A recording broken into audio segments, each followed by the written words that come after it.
এই গরমে রোজ রোজ কিন্তু একদমই মাছ মাংস ডিম খেতে ভালো লাগে না, কেমন যেন একঘেয়ে লাগে। তো একটা দিনের দুপুরবেলার মেনুতে কি কি ছিল আমাদের, সেটা তোমাদের সাথে চলো একটু শেয়ার করে নিই। প্রথমেই ছিল গরম গরম ভাত, তারপরে ছিল কুচো বড়ি ভাজা, যেটা কিন্তু ভীষণ টেস্টি ছিল। এই কুচো বড়ি ভাজা দিয়ে কিন্তু আমার ভাত খাওয়া হয়ে গেছিলো প্রায়। আর ছিল জিরি করে আলু ভাজা, পটল ভাজা।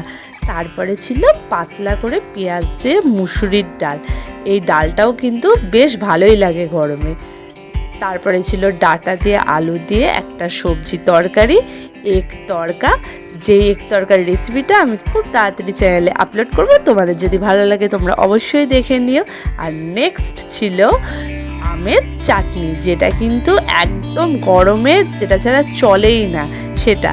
তো এই লাঞ্চের মেনুটা কেমন লাগলো অবশ্যই কমেন্ট করে জানিও। টাটা।